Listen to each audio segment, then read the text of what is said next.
Deixa eu só ler aqui de novo rapidinho. Esqueceu de gravar, pessoal. 14 anos depois, fui outra vez a Jerusalém. No capítulo 1 diz que Paulo, passado 3 anos que ele tinha se convertido, ele foi a Jerusalém. Passou 14 anos, ele foi outra vez por revelação. Ali disse que ele estava acompanhado de Tito e disse que Tito, mesmo sendo grego, não tinha sido obrigado a se submeter à circuncisão.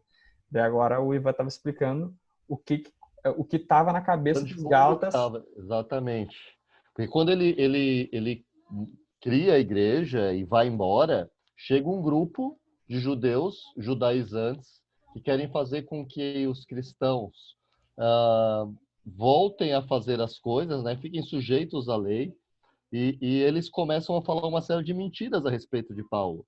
Principalmente três coisas eram as principais acusações que estavam lá. Primeiro, eles alegavam que Paulo era um renegado, que desafiou seus superiores, que eram os apóstolos lá de Jerusalém, né?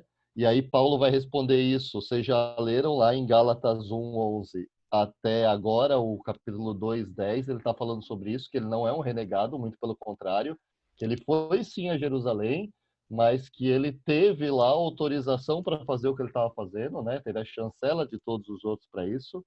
Depois eles falavam também que Paulo tinha discutido com Pedro sobre os gentios se tornarem judeus para se tornarem cristãos. Você só ia ser cristão mesmo se você também fizesse a circuncisão e todos os outros ritos. Essa era a segunda mentira que eles falavam. Por isso que ele vai explicar que ele encontrou com Pedro e conversou. Aí, nesse capítulo, nós vamos ver isso, né, que é do versículo 11 ao 16. E no terceiro lugar, eles espalharam uma mensagem falsa dizendo que Paulo ele originalmente tinha pregado a circuncisão para a salvação, que ele falava isso em outros lugares, que era necessário se circuncidar. E é isso que ele se refere, ele está respondendo a isso lá na frente, quando a gente for ler, no capítulo 5, versículo 11, ele está falando justamente isso. Ele está falando, ó, mas irmãos, se ainda prego a circuncisão, já que vocês estão falando que eu faço isso em outros lugares, por que eu ainda continuo sendo perseguido? Nesses casos, estaria desfeito o escândalo da cruz. Quem dera até se mutilassem aqueles que estão perturbando vocês. Então, ele está começando essa carta estruturando uma defesa dessas três mentiras que estavam tirando os Gálatas da direção que ele tinha dado, né, que era correta, que estavam tentando criar dúvidas se eles deviam realmente seguir a Paulo, o que o Paulo ensinava ou não. Isso. A gente já tem falado isso também nos outros estudos. A, a cabeça do israelita ou era judeu, ou era judeu, ou era judeu, ou era judeu. Não tinha essa possibilidade de o Deus de Abraão, de Isaac e de Jacó abençoar todas as nações da terra. Não tinha isso. Então, Paulo foi o pioneiro nisso, né, Ivan? Isso é tão forte que eles já tinham esse hábito naquela época, mas hoje, se você pegar um judeu ortodoxo, ele continua pensando do mesmo jeito. É o judeu, e quem não é judeu são os cachorros. Eles chamavam e chamam quem não é judeu de cachorro, que não é digno, entendeu? É Uma, indigno, você não é judeu. uma coisa que a gente faz também, Ivan, ortodoxo, Bom, a gente faz isso porque, eu não sei se todo mundo aqui sabe o que é ortodoxia. E eu vou dizer assim, ó, no meu português, não sei se vai bater, tá? Mas é aquele cara que pega a história e, tipo assim, meu, ou eu sou da tradição, ou eu sou da tradição, ou eu sou da tradição. Não tem outra escolha. Isso é seria um cara, um ortodoxo. a resposta 4 ali, ó, do substantivo masculino indivíduo que segue rigorosamente a doutrina estabelecida. É aqueles judeus que vocês veem em Porto Alegre, tem um bairro lá que é o bairro dos judeus lá, como é que chama? Perto do parque lá onde tem a feirinha, aquele bairro ali é um bairro de judeus. Você consegue ver judeu ortodoxo ainda. Eles usam o chapéuzinho, aquele cachinho do lado, preso com as coisas. Esse cara é o ortodoxo que segue a risca a lei. Tem uma série de... Eles têm norma até para como amarrar os sapatos. Tem uma ordem para você amarrar os sapatos. Se é primeiro o pé direito, se é o esquerdo, como se você se abaixa ou levanta o pé. Tem toda uma ordem para tudo. Então, vocês pensem a situação de Paulo, como a gente leu no capítulo 1 ali, ele dizendo, eu superava os que eram da minha idade. Lembra que a gente viu isso? Eu superava os que eram parelho comigo. Mas, aí ele larga um mas, não por causa dos meus méritos, mas porque Deus me escolheu antes mesmo de eu nascer, eu fui chamado a ser apóstolo. Fui vocacionado a ser apóstolo, né? Então, o versículo 3 ele está dizendo que um dos que andavam com ele, que estava com ele, chamado Tito, grego, gentil, não foi submetido à circuncisão. Estava com Paulo indo a Jerusalém falar com os apóstolos dos judeus, os apóstolos de Jesus, né? 4. E isto surgiu por causa dos falsos irmãos que se infiltraram, que se haviam infiltrado, para espreitar a liberdade que temos em Cristo Jesus e nos reduzir à escravidão. Então, Paulo está linkando a questão da lei com a escravidão e a fé em Cristo com a liberdade. É isso que Paulo está fazendo aqui. Versículo 5. A esses não nos submetemos por um instante sequer, para que a verdade do evangelho permanecesse entre vocês. Então ele está dizendo, tentaram vender essa ideia de ainda ter que circuncidar, mas nós não nos rendemos. Versículo 6. E quanto àqueles que pareciam ser alguma coisa, porque ele estava dizendo que ele foi a Jerusalém, mas ele falou com aqueles que tinham maior influência na opinião dele. Lembra que ele falou isso no começo do capítulo 2? O que eles foram no passado não me interessa. Deus não aceita a aparência do homem. Talvez ali seja eu me lembrei de quando o profeta Samuel chega na casa de Jessé e começa a chamar os filhos e ele fala, certamente é esse o rei, certamente é esse o rei, certamente é esse o rei. Não, nenhum desses é o rei, chama o menor, porque Deus não vê a aparência. Esses, digo, Paulo falando, que pareciam ser de maior influência, nada me acrescentaram. Trazendo para os nossos dias de hoje, vamos dizer assim, tu olha o teu Instagram, aí tem lá 1 milhão de seguidor, 2 milhões de seguidor, 3 milhões de seguidor. Paulo está dizendo, esses não me acrescentaram nada. Os que eu julguei seus de maior influência não me acrescentou nada. É isso que Paulo está dizendo. Versículo 7. Pelo contrário, quando viram que havia sido confiado o evangelho da incircuncisão, que seria não fazer a circuncisão, não cortar, assim como a Pedro foi confiado o evangelho da circuncisão, pois aquele que operou eficazmente em Pedro para o apostolado da circuncisão também operou eficazmente em mim para com gentios, e quando reconheceram a graça que me foi dada, percebam a inteligência de Paulo em argumentar, parece que está te cansando, assim, de tanto argumento em pouco espaço em poucas frases ele te cansa, né?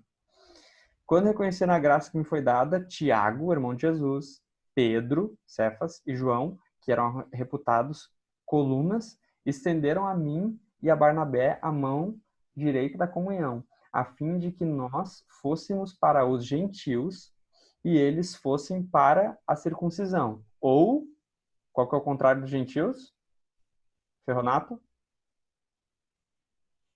Gregos, a gente. Não, contrário dos gentios. Ah, tá, os contrários, perdão.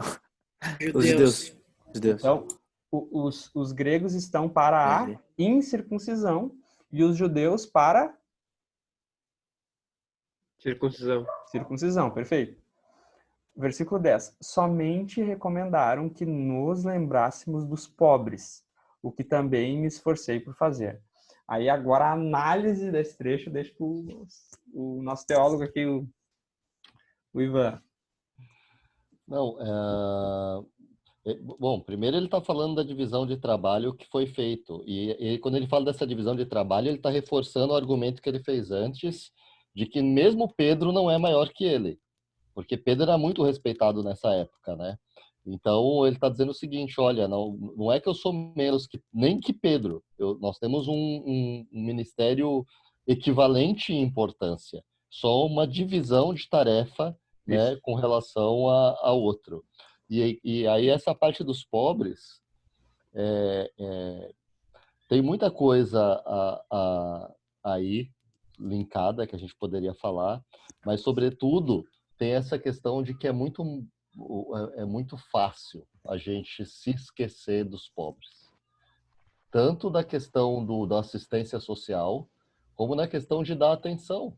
E você chega num lugar, você tem lá um guri bem arrumado, né? Tá lá o Guilherme, tá lá o Ferronato sorrindo e tal, e tem um de rua que tá lá do outro lado da rua. O natural é você ficar conversando com o pessoal que tá mais ou menos no teu padrão ou acima do teu.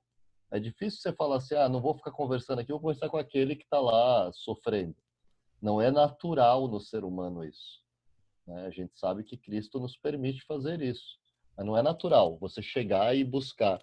A gente corre esse risco até na igreja, meu. Você chega na igreja, você fala com quem você conhece, com quem você está acostumado.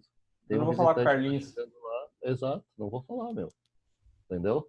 E o que Pedro falou é o seguinte: não se esqueça tanto da questão da assistência social, como não se esqueça de pregar para eles. Por quê? Porque se vocês forem lembrar, o link que vem na minha mente é quando os discípulos De de João João Batista. Batista Uhum. vão procurar Jesus para perguntar: escuta, é você que nós estávamos esperando ou temos que esperar outro? Ele fala assim: olha, vai lá e fala para ele Uhum. que os milagres estão acontecendo e o evangelho está sendo pregado para os pobres. É. Entendeu? Ou seja, Eu te pergunto, Ivan, seria uma apelação dizer que essa pobreza é espiritual? não, Do capítulo 2 de Gálatas? não, é uma aplicação, né? Ele está falando da pobreza de recursos, mas essa pobreza de recursos, você tem que lembrar o seguinte: na cabeça do judeu, uma das provas de que você era abençoado por Sim. Deus era que você tinha dinheiro, ou seja, você só podia ter dinheiro se Deus tivesse te abençoado. Então, se você era pobre, Temos muitos judeus hoje na TV, então. é, se você era pobre, então significa que você era pobre espiritual, porque Deus não te abençoava. Uhum. Na cabeça do judeu, esse é o pensamento. Oh, mas não se esquece do pobre, Sim, porque independente do que você pense dele, esse evangelho é para todos. Não tem sim. nem mestre, nem escravo, nem homem, nem mulher. É para todo mundo. Ele veio para É. todos que quiserem, né? Eu me lembrei também, você diz, sou rico, mas você não sabe que é infeliz, sim, miserável, pobre, Pobre, cego e nu. e o contraste dessa igreja com a igreja de Esmirna, né? Que acha que é pobre, mas é rico. Aham. Conheça a sua pobreza, embora você seja rico. É. Então, biblicamente falando, tem como ser rico e pobre e rico. É. E também tem como ser rico e rico e pobre e pobre, né? Tem. Você, a gente parece absurdo fazer essa escolha, mas é a escolha que Jesus nos faz. E a gente ainda escolhe errado, né, meu? O ser humano é um bicho complexo. É. Porque assim, ó, você quer ser rico e saudável ou pobre e doente? Você vai falar, é óbvio que todo mundo vai escolher rico e saudável. Não, não é óbvio.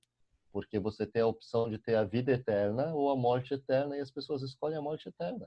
É. E não é porque não sabem, tem gente que faz essa escolha conscientemente. É. Eu me lembro de ter pego o avião com uma pessoa uma vez, do meu lado ele estava com um livro que eu achei que era a Bíblia, e perguntei para puxar assunto, e ele falou, é uma Bíblia, mas provavelmente não é a Bíblia que você acha. Aí eu quis saber um pouco mais, e o cara era satanista, era um livro dos satanistas, e eu perguntei para ele, mas você sabe que você está adorando o diabo? Que é inimigo de Deus? Ele falou, eu sei e eu escolhi conscientemente. Então ele estava fazendo uma escolha, ele não estava enganado, ele estava conscientemente tomando aquela decisão. É. As pessoas escolhem. Pensa, esse negócio do vírus, né, meu? Você falar para uma pessoa, você ajuda se você não fizer nada e ficar em casa. Nem isso a Uhum. gente consegue fazer. É. O ser humano é tão rebelde que ainda que seja o conveniente, ele não quer fazer. Acha ruim, né? Né? Vocês têm alguma pergunta sobre esse trecho? Não? 11h40. Vamos tocar para liberar o Ivan, pessoal, que a hora do homem é cara, né? Versículo 11, ele vai explicar sobre o boato de que Paulo brigou com Pedro tipo assim, tava um falando uma coisa que era contrária ao outro. Pelo que eu entendi, Paulo vai explicar então o que aconteceu, né, Ivan? E vai e ele de uma forma indireta, além de explicar, ele também vai reforçar a ideia de que Pedro não era maior que ele, que era chefe dele, porque ele está numa posição, inclusive, de repreender Pedro e mostrar que Pedro não era tão humano quanto ele, podendo cometer erros. Isso. Então ele indiretamente está reforçando de novo aquele argumento. Ó, eu sou tão igual que eu, inclusive, repreendi ele e ele aceitou a repreensão. Não vamos esquecer que é o mesmo Paulo que escreveu Filipenses 2, que exorta a igreja a ser humilde, a ter o mesmo modo de pensar de Cristo, que se humilhou, se esvaziou. Não vamos esquecer que Paulo era um cabeção, Paulo era destacado na seita que ele fazia parte, dos fariseus, influente, abriu mão disso para a beleza do evangelho. Então, para ele, era um preço muito alto, e ele vê que Pedro podia, de alguma forma, vamos dizer assim, comprometer a verdade do evangelho, era de alto preço para ele, e não ia deixar passar. Então, versículo 11, quando, porém, Cefas, que a gente sabe que é Pedro, só aproveitar, Ivan, o Cefas é no grego ou o Cefas é no hebraico? Cara, eu acho que os dois, eu posso confirmar isso para vocês e depois falar, mas eu acho que os dois são no grego. É que eles Cefas e tinham Pedro. mais de um nome, Ah, né? tá. Assim como Saulo e Paulo. É. Vê a Antioquia, resistir-lhe face a face. Olha só. Pedro veio resistir-lhe face a face, porque havia se tornado repreensível. De fato, antes de chegarem alguns da parte de Tiago, os judeus, né? Ele comia com os gentios. Então, Pedro, imagina Pedro lá tá comendo com os gentios, que são os que não são judeus, grego, sei lá, outra nacionalidade. Quando, porém, chegou os judeus, o que Pedro fez? Não tô aqui, não tô aqui, não tô aqui, e saiu. Por causa do quê? Os judeus não comiam com os pecadores. Lembra que Jesus era acusado de comer com os pecadores? Então, esse Se era o eles, pensamento. se eles fizessem isso, eles se tornavam impuros, porque comer é símbolo de comunhão. Isso, é Então, se você pensamento, né? comesse, até esses dias eu estava lá na casa do Maurício e tinha alguém que trabalhava lá na aviação, que acho que até trabalhava na TAP com vocês, que era judeu. E eles se reuniram entre amigos, então estavam todos amigos que trabalham juntos, mas um deles é judeu. E aí eles iam fazer um churrasco.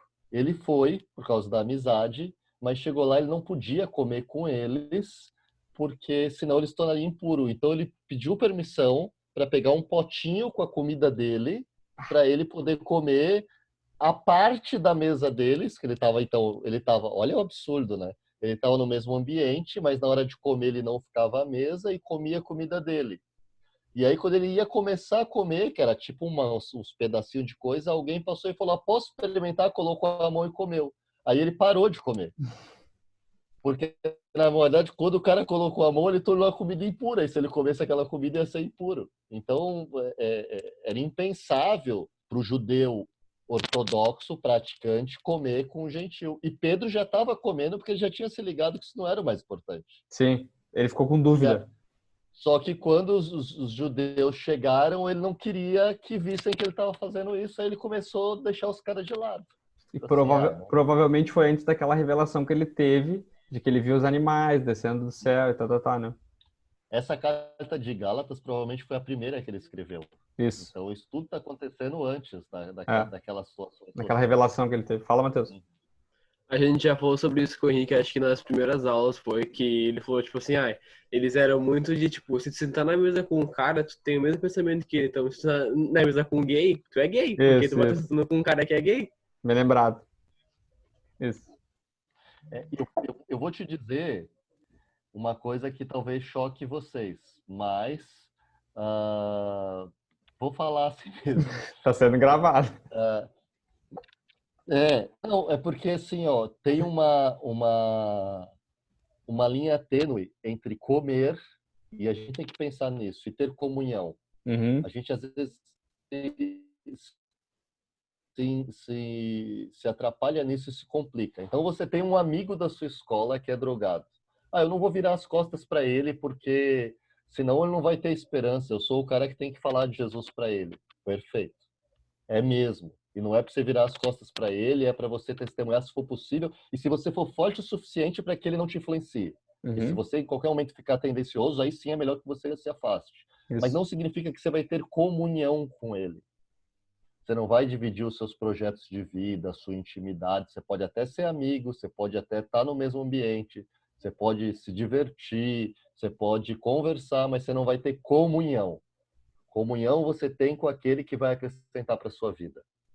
Por Isso. isso que a igreja, quando alguém peca, a orientação é vai tu e ele só e repreende. Se você corrigir, ganhou irmão. Se não, chama outros e vai. Não deu certo, leva na igreja e exclui da comunhão. Uhum.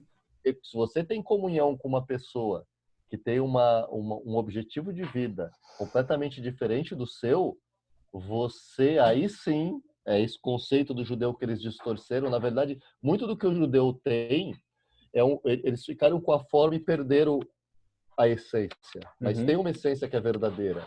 Você não tem comunhão com aquele que não é cristão. Você pode ter amizade, companheirismo, mas comunhão você não tem. Que era o que Jesus fazia com os pecadores, né? Os pecadores acabavam tendo comunhão com Jesus, ou encontrando Jesus, eles tinham a vida transformada, né? É isso aí. Vamos tocar, tem 4 minutos para terminar a call. Vamos lá. E também os demais judeus se fizeram juntamente com ele, a ponto de o próprio Barnabé ter se deixado levar pela hipocrisia deles. Versículo 14. Quando, porém, vi que não procediam corretamente segundo a verdade do evangelho, eu disse a Cefas, na presença de todos: se você, que é judeu, vive como gentil e não como judeu, por que quer obrigar os gentios a viverem como judeus? Aqui, Paulo, com um ser ali, um condicional, finalizou Pedro. A justificação pela fé em Cristo Jesus. 15. Nós, judeus por natureza, e não pecadores, dentre os gentios, sabendo, contudo, que o homem não é justificado por obras da lei. Imagina na cabeça de um judeu ouvir isso.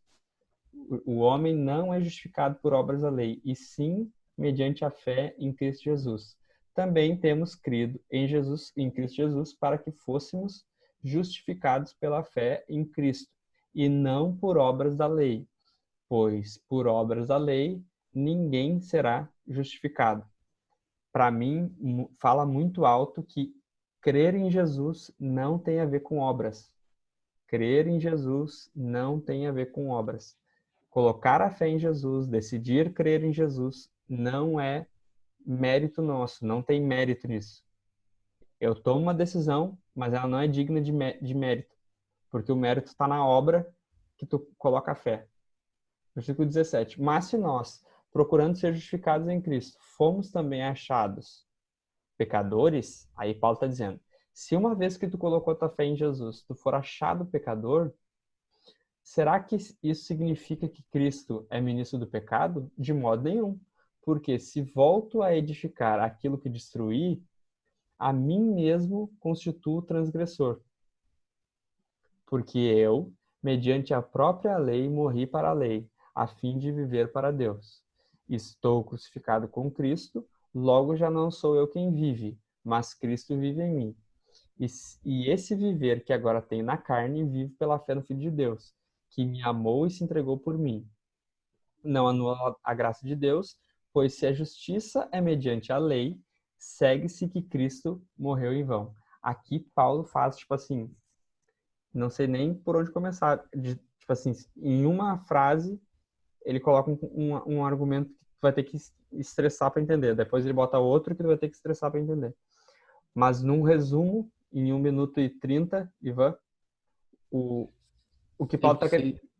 O que ele está querendo dizer é que se fosse verdade o que eles estão falando, então Deus não precisava ter aberto mão da sua glória, encarnado e sofrido tudo que sofreu e ser crucificado. Ele podia ter ficado no céu, porque o homem tinha condições de através de obediência e por obra se salvar. Teria sido inútil ele ter feito tudo isso. Ou seja, seria você pegar um canhão para matar um passarinho, uma estupidez. Isso. É isso que ele está falando. Não, É ele isso. só chegou ao ponto de fazer isso porque não tinha outro jeito que não fosse esse. Quando Paulo fala assim, se formos achados pecadores, eu creio que o que Paulo está querendo dizer não é que o cristão deixa de pecar completamente, mas que a gente deixa de viver uma vida de pecado. A gente teve um problema disso, né? Nós tivemos uma tradução da Bíblia que dizia que aquele que é nascido de Cristo não peca. Uhum. É um problema de entendimento do original grego, porque ele traduziu corretamente presente por presente, não peca. Só que o presente no grego, o tempo presente no grego, ele não termina. Tem um outro tempo verbal que termina, que é não peca e acabou. O presente do grego ele é contínuo, é algo que Gerúndio. se renova constantemente. Então, o que a Bíblia está dizendo ali é que aquele que é nascido de Deus não permanece pecando. Ou seja, você não tem prazer, escolhe pecar e permanece naquele pecado. Você cai, se arrepende, se humilha, pede perdão, é perdoado, anda certo, daqui a pouco dá uma escorregada, peca de novo. Mas você não